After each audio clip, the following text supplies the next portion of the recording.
Bien-aimés dans le Seigneur, tolingi ko banalianga na biso ya enseignement ya après-midi ya lelo na kombo ya kolo na biso Yesu Kristo Masia.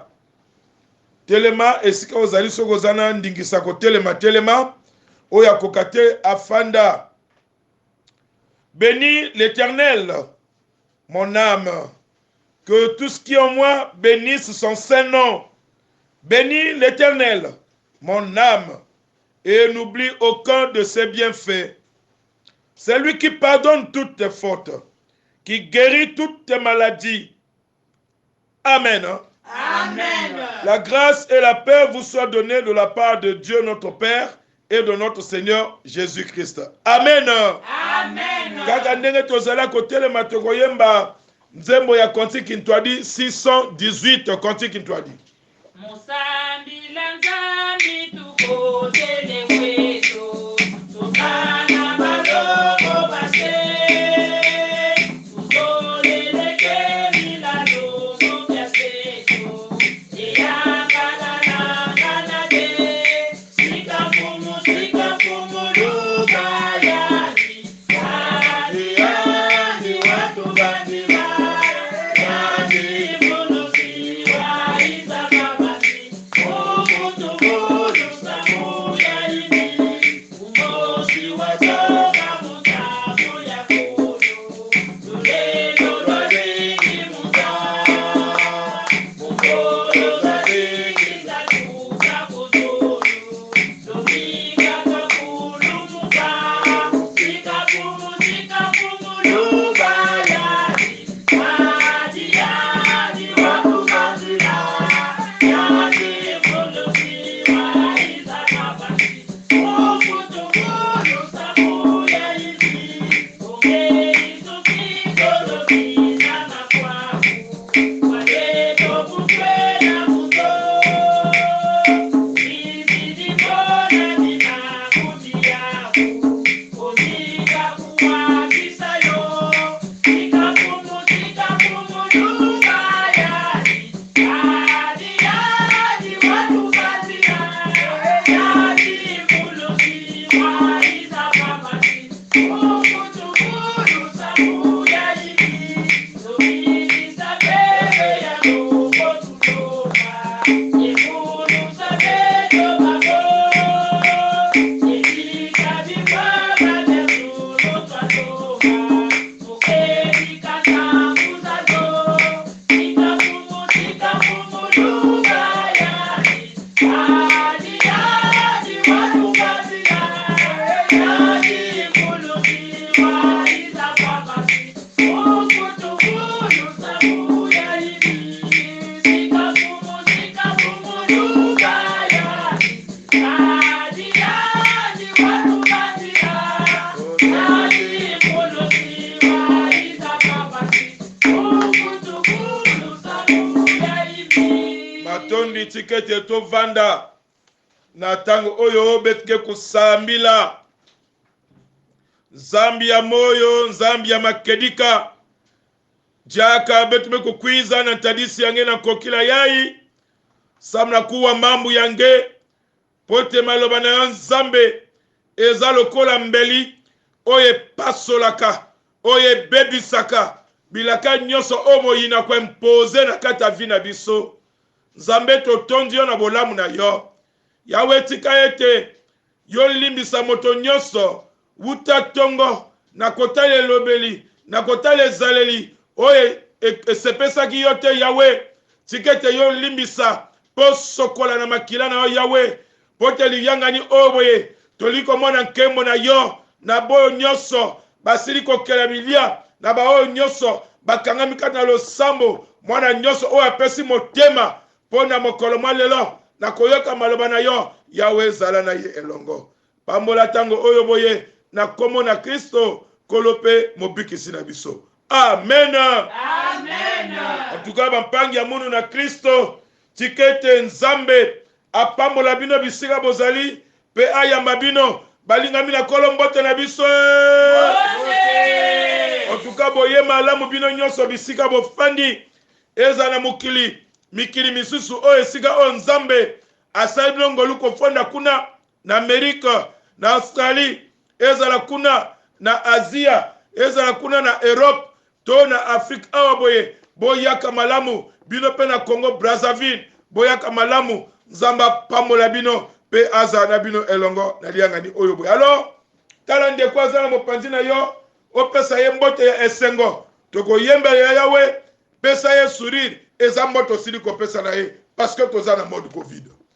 Kono pelisa mwina yokatina bayekebe bajali kobelela kono pelisa mwina kono pelisa mwina yokatina bayekebe bajali kobelela kono pelisa mwina.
Alléluia. Alors, to sengi na motomoko ay bondela na avant to kamalo banzambi. Betoke kusambila.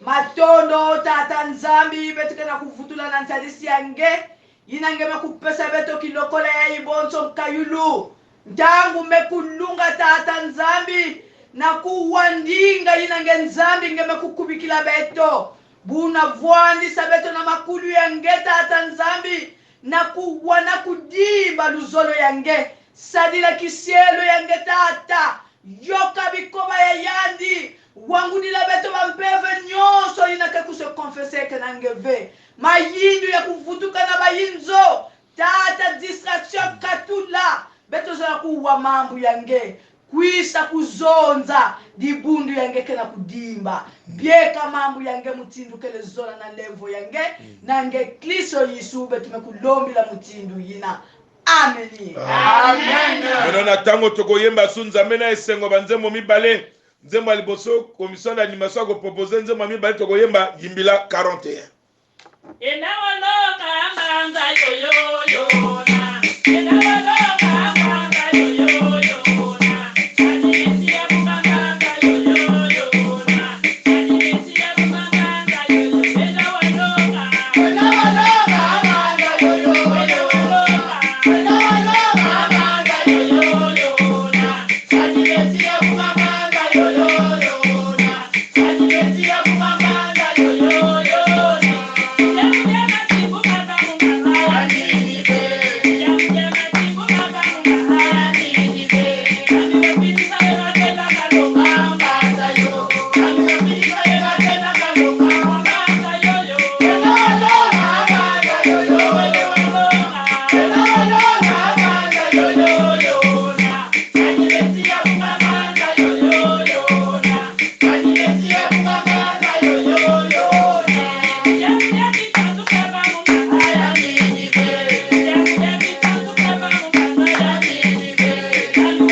ba Bible oyo eza na biso pona kososola makomami ya après midi ya lelo maloba na Nzambe tokotanga eza na mokanda ya Hébreu au chapitre 9.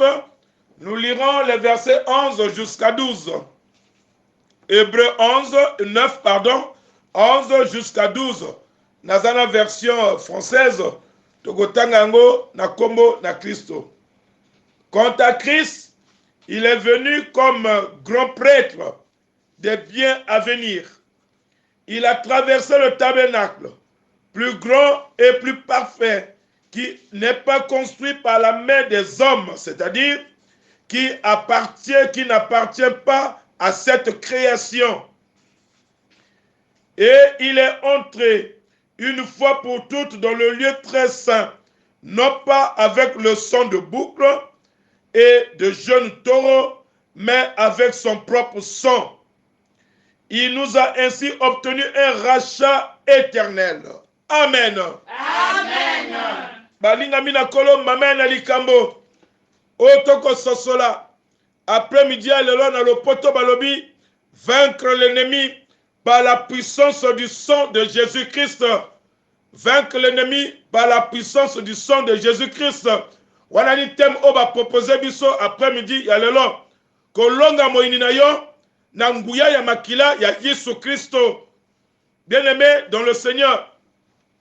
Na kotala mokanda ya Hébreu oto sili kotanga maloba oyo boye. Mokanda oyo koloba principalement na ba chrétiens juifs. Ba oyo bala ko subir ba persécution. Ba oyo boye ba komaki kokota na kati ya découragement. Parce que minyokoli elekaki. Parce que mi kakatano ba tentation ba épreuve elekaki. Moyinya telemaki makasi na kati ya vina bango ni wana bakoma kokota kati ya découragement. Alors mokomi mokanda oyo boye ako mema bango pe ako ko aider bango na ko se difier ete kondima na bango ekangama na kati ya Kristo. Ye oyo boye asago do ndingisa na Nzambe na kotangisa makila pona kopesa momoi na ba chrétien nyonso. Oui, ako démontrer bango que ba promesse ya Nzambe kati na Kristo échangé te. Nzambe na kondima na kala alakaki koya na Kristo na mokanda na Esaïe alobaki na kondima na kala masumu pone limbisama esengeli koboma bibwele mais a promettre koya na Kristo oya koyaka kokufa une fois pour toutes pona bato nyonso asopa makila oyo kopesa bomoi. Bien-aimé dans le Seigneur, na kotala défi oyo kangami na mokanda oyo ya liboso mokomi azomema biso na kozala fidèle na confession oyo toza nango ko elika oyo totina yango na Yesu jusqu'à la fin, quel que soit mikakatano oyo kotelema na nzela mibale akoma biso na kokroite to na kokola spirituellement pe nzela misato alingete biso te tokota kati na condamnation pona kobebisa kondima to kobwaka kondima oyo toza nango na Yesu Kristo Masia. Alors molinga mikati na kolo maloba oyo totangi oyo biso tokabola ngo na biteni mibale eteni ya liboso toko examiner la valeur du sang de Jésus-Christ. La valeur du sang de Jésus-Christ. Eteni ya mibale, nous parlerons de la victoire par le sang de Jésus-Christ. La victoire par le sang de Jésus-Christ. Eteni ya liboso, nous parlons de la valeur du sang de Jésus-Christ. Bien-aimé dans le Seigneur, quelle valeur a le sang de Christ aux yeux de Dieu pour qu'il ait agréé comme rançon? Valeur ya makila na Yesu na miso na Nzambe za ndenge nini? Pour que Nzambe ye moko akanga masadi akotsa mawana ye na kati na makila o Yesu asili ko sopeli lokola nyongo oyo asili ko futa pona biso bato na se. Bato boni balingaki vraiment ko bénéficier na makila oyo boye oyo zali si précieux oyo tondami na ngolu na Nzambe pona kozongisa Nzambe matondi na kotala bolamu oyo asali kati na biso bato. 1 Pierre 1 18 à 19. Makila oyo sopani eza makila ya mwana meme na nzambe oyo ezali kaka mwana moko na nzambe. Oui, aye na mokili oyo boye pona korevele pleinement nzambe azali nani mpe ndenge nini tokokumisa nzambe na bosolo nyonso na kotala likabo to don oyo apikata biso na nzela na ekulusu, parce que c'est par la croix oyo makila wana na nzela na croix oyo makila wana esili kosopana. Azali bobele anyo kaka moko wana son défaut son tâche ndenge elobi maloba na ye. Et puis Esaïe abakisi que ye wana na bapasi oya monaki na bapota oya adzokaki ezaki pona kopesa biso bon moi na nzela na pasi na ye. Oh, bien-aimés dans le Seigneur, nous avons été rendus agréables dans le bien-aimé. Oyo boye apesi biso rédemption na nzela na makila na ye Yesu Kristo Masia.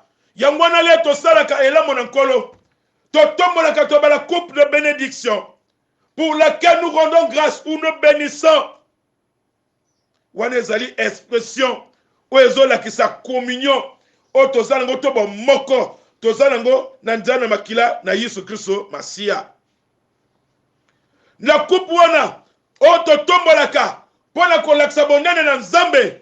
Coupe wana o to tombolaka pona kotasa victoire ya bana na nzambe elonga oto zui na nzela na makila ya Yesu Kristo Masia. Sacrifice monene o ya sali pona biso ya mwana makila o ezala valeur koleka. Bien-aimé dans le Seigneur, ce son a un prix très élevé. Oyo Yesu Kristo andimaki, c'était une souffrance atroce. Ezalaki pasi ya koleka, mais Yesu andimi yango. Ezalaki pasi pona komema ekulusu. Yesu andimi yango. Ezalaki pasi kondima liwa ya soni, mais Yesu andimi yango parce que makila wana na sima yango ezana valeur makasi pona vie ya chrétien. 1 Pierre 5, 19, Hébreux 10, 19, Romains 5, 9, Ephésiens 1, 7, Colossiens 1, 20. Mon diminyoso oya koti na lisanga na makila na Yesu Kristo Masia yepe azano ya libonza apeno ye pa na kati na makila wana ana yepe pa na kati ya valeur ya makila ya Yesu Kristo Masia. Eli kolobete lipamboli oya kangami na kati na makila na Yesu Kristo mon diminyoso azo partager lipamboli wana na nzambe tata na lola. Et vous le mettez, et Seigneur biso, to exprimer que notre reconnaissance, to pambola ka Yahweh, na kotala makila na Yesu, oye sopani, po na kopesa biso, bon moi. Bien aimé, ceux qui ozali bon moi, ezali po na yo mogote, mais zana moto oyo ami pesa ki na ekulusu, po na kopesa yo, bon moi wana. Oye zolukano, yo yeba ko sanjola ye, oye ba ko adore ye, oye ba ko kumisa ye, parce que ye, na bolingo na nzambe, ami pesi pona yo. Bien-aimé dans le Seigneur, valeur ya makila ya Yesu Kristo pona chrétien eza lokola ver ya mai o esengeli yo kengela eza lokola make o esengeli yo kengela ekoya e pasolate valeur o esengelo 20 yango na motema na yo o 20 yango na kondima na yo o 20 yango na makanisi na yo ete moto mokila ko longola ngo soki mokete parce que so yebi valeur wana ça dit que yo yebi victoire to yebi puissance ni ezali kati na yo. La victoire par le sang de Jésus. Bien-aimé dans le Seigneur, implication ya diable na kati ya corruption ya vie ya bana ya nzambe awa na se eza vraiment makasi. Et c'est ce qui fait que implication négociate ba chrétien mingi ba koti na kata ba chaîne ba komi enchaîné ba komi tellement envoûté par eux-mêmes ils ne peuvent pas s'en sortir dans cette situation wana ceux qui va invoquer makila ya Jésus te. Oui, il y a un moto oya libéré biso, il y a un moto oya futi makila pona biso, a futi caution pona biso. Yesu Kristo Masia a payé ce prix-là pour que ngana yo tozala na autorité devant misala nyonso ya molili. Makila na Yesu eza na pouvoir makila na Yesu eza na likolo ya nyonso bao nyonso bakangami na Jésus baza na garantie te bokondina Satan siko kweya na kati ya vie na bango basili kotelema na pouvoir na Jésus nyonso ezali ya Satan eko kotelema so na liboso na bango te parce que si bakriye kaka au nom de Jésus misa nyonso ya mabe esili kokweya bakriye au nom de Jésus chaîne nyonso eko katana au nom de Jésus bakozala désenvoûté au nom de Jésus bazali guéri au nom de Jésus bazali restauré parce que basana bendele ya elonga ya nzambe kati na bango ni makila na Yesu Kristo Masia. Bien-aimé, le sang de Jésus est encore la dernière carte ya nzambe na kati ya bataille ya tumba ya vinabiso. Dieu ce qui condamne nzambe za bousculé et en nzana makila na Yesu Kristo Masia. Dieu ne permet jamais, pas qu'on permette jamais en tant que créateur du ciel et de la terre. Et zananguya moko et mekako sakana makila na mwana na Yesu, c'est pas possible. Bien-aimé, ceux qui ont souffert, c'est parce que quelque part, tu ne sais pas qui tu es. Parce que quelque part, tu ne sais pas en qui tu crois réellement. Parce que quelque part, aux oye batete, makila na Yesu, c'est quelle valeur na vie na na quelle autorité na vie na yo. Ressaisis-toi. Makila na Yesu, et bem sakamisala no samabe, parce que Dieu, Nanzana Yesu, a livré Satan en spectacle dans la croix, a dépouillé, a bébissi bokondaye, et dès lors, Satan n'est plus rien devant Banananzambi. Parce que Christ a dit, tout pouvoir m'a été donné dans le ciel et sur la terre. C'est Christ qui l'a dit. Et ce même pouvoir-là, a Pessiongo. A dit, voici, je vous ai donné le pouvoir de marcher sur toute la puissance de l'ennemi. Quelle que soit la nature, la puissance soit là. Il dit rien alors ne pourra vous nuire. Bien-aimé, tu as le pouvoir. Parce que le sang de Christ t'accompagne. Tu as le pouvoir. Parce que le sang de Christ est avec toi. Kozonga simate, telemana le sambo, tala Yahweh, tala kusa Yesu Kristo Masia, criez ma casse au nom de Jésus. Nali kamoni kamo eko dérangeur, je t'assure, solution est comme on a parce que ça lui moi dans ensemble. Kozonga simate. Kolo Yahweh, azana yo. Parce que victoire wana tosango définitivement une fois pour toutes nanzela ya kondima. Mota condamné yote parce que Jésus Djamba le bien approchez-vous de Dieu, il s'approchera de vous. Donc on pousse à l'épagne dans Nzambe, il n'y a pas qu'on pousse à l'épagne d'ailleurs. Parce que on pousse à Nzambe, makana Yesu ont justifié. Et ont un sabola dans Nzambe 4 d'ailleurs. On a collé dans Nzambe, alors moyinia ko kufa soni. Parce que mouina Nzambe kon genga 4 d'ailleurs. Makila wane kon gengi sayo. Alors on nyosa kana pona ko sa pona yo et ko koma bechek parce que à toute fois a comment na moto dans Nzambe, a comment na mouina dans Nzambe, a comment na longa dans Nzambe et qu'on tourne vie na yo. Alors il va se demander au salaka ndenge nini. C'est parce que tu as le pouvoir de Christ en toi. Oh, molingami katina kolo. Victoire na Yesu Kristo Masia na ekulusu. O makila na ye esopani e kangoli motonyoso o ya tie penza na bosolo elika epai na Nzambe. Mais yo bunda était la nature humaine et dominé yote. Bunda était na kondima na yo otombolma na kondima na ko bongsa komyo na yo na tata Nzambe parce que Christ t'a déjà délivré à la croix. Christ t'a déjà sauvé à la croix. Makila na Jésus et c'est déjà qu'on justifie. Alors, il ne faut pas qu'on se condamne encore. Il faut proclamer plutôt victoire. Au Keneliboso, au crier Alléluia, au crier Hosanna, ton Dieu est avec toi. Au crier Alléluia, au crier Hosanna, parce que tu as vaincu le mal. Criez Alléluia, criez Hosanna, parce que la maladie est tombée. Criez Hosanna, criez Alléluia, parce que Kiselba est quoi? Criez Alléluia, criez Hosanna, parce que ma papier na yo eko bongama. Criez Alléluia, criez Hosanna, parce que ma nzela na yo na ba projet eko fongama. Criez Alléluia, criez Hosanna, parce que ma moko eko kota kat na famille na yo. Criez Alléluia, criez Hosanna, parce que ma ennemi na yo ma boule ko tuma pona bango, ba ko kota na kati, ba ko kangama kuna ndenge zaki ba égyptien. Criez Alléluia, criez Hosanna, parce que le sang de Christ te conduit assurément dans nzela elonga, parce que l'espérance en Dieu c'est la source de victoire. Zamba pambola yo, Zambe apambola maloba na ye. Amen. Hein? Amen.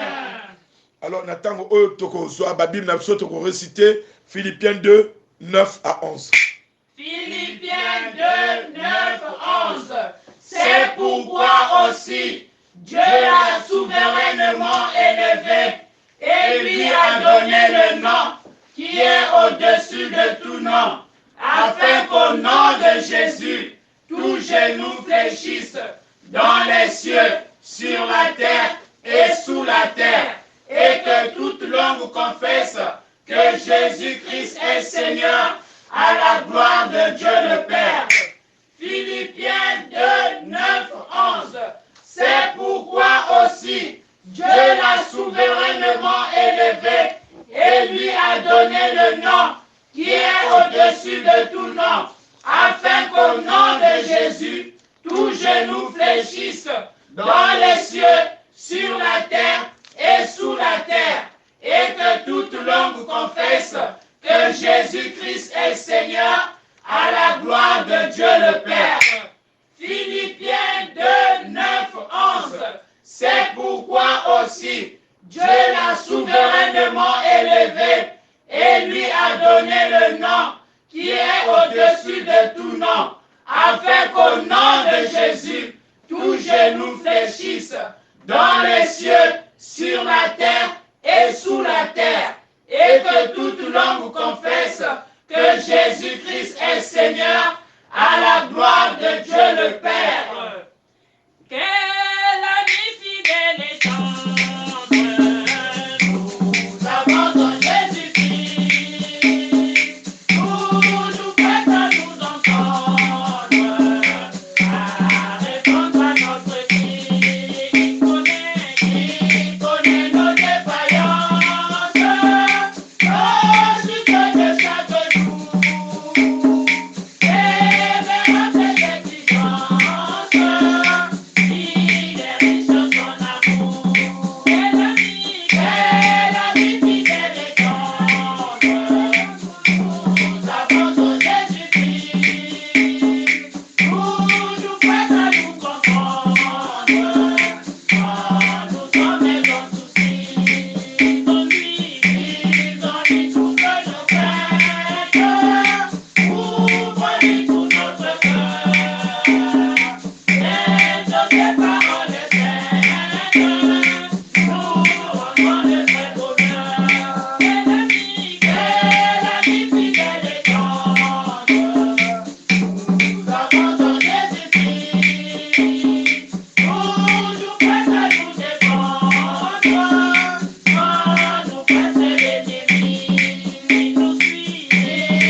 Crois-moi, mon frère et ma soeur, Oezali tango yangole pesa mina yo, na pamba te Nzambe a inspiré ba 90 jours oyoboye. Dieu a quelque chose à linga sala na vina yo.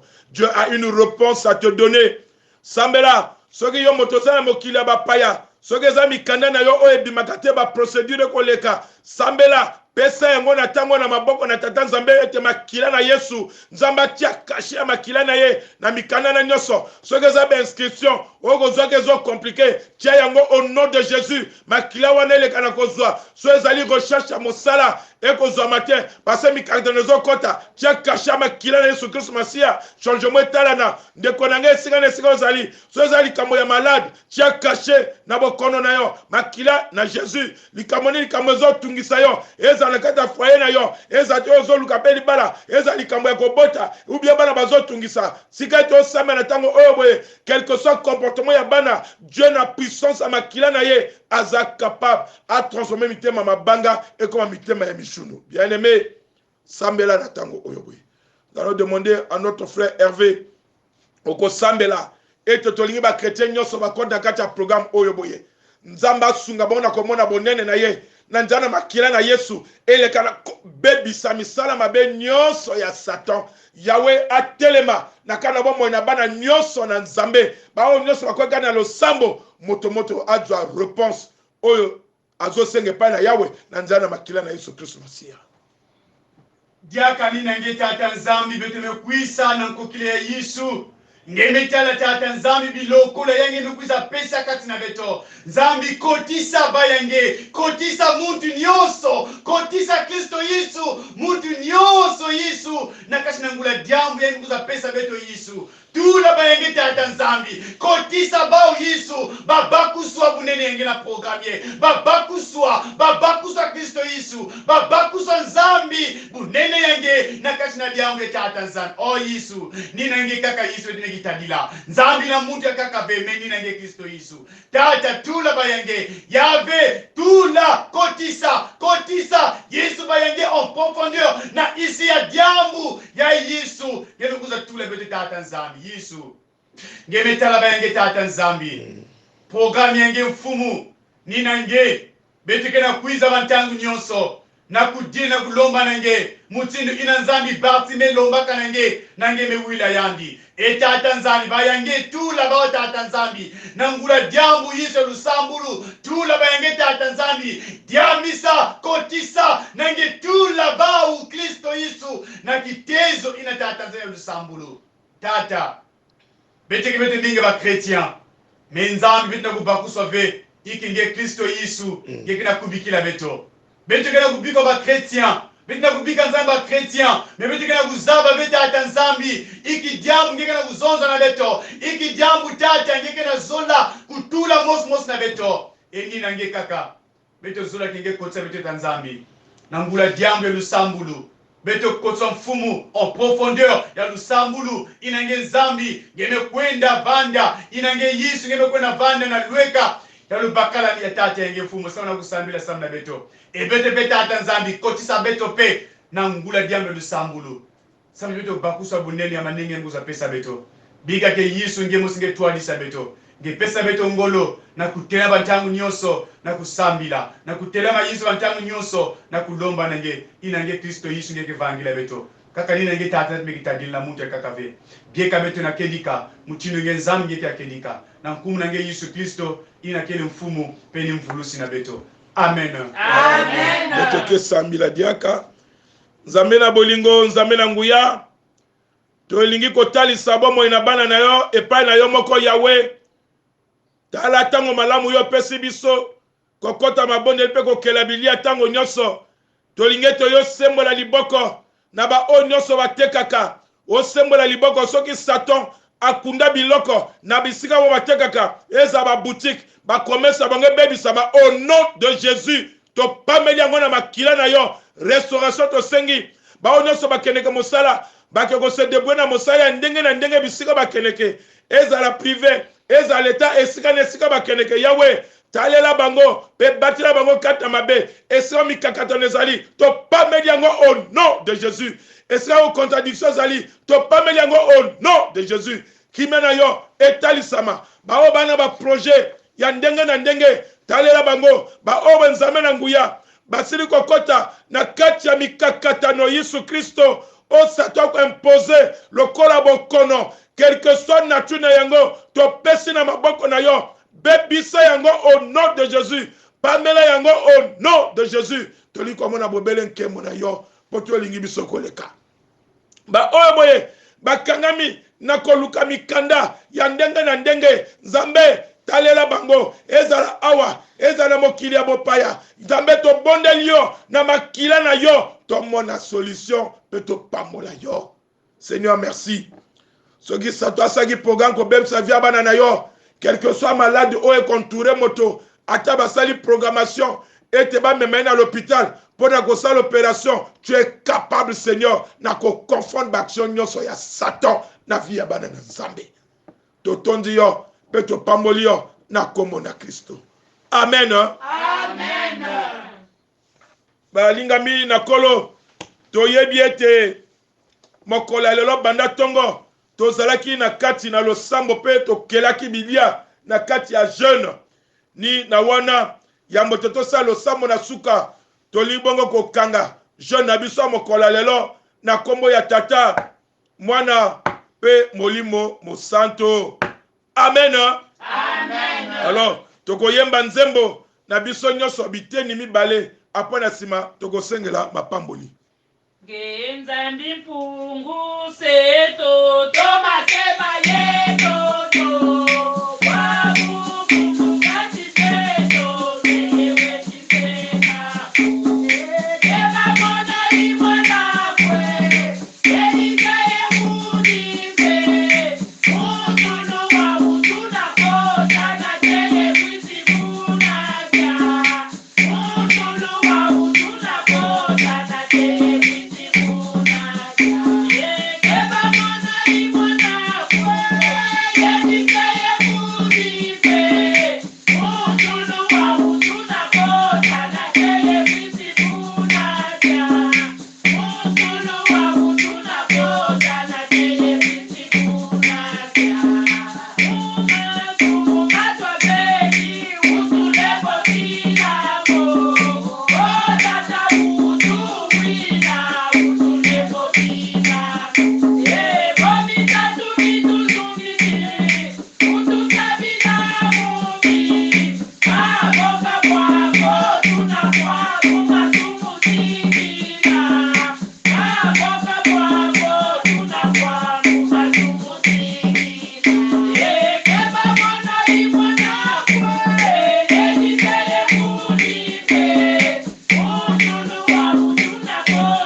Père qui es aux cieux, que ton nom soit sanctifié, que ton règne vienne, que ta volonté soit faite sur la terre comme au ciel.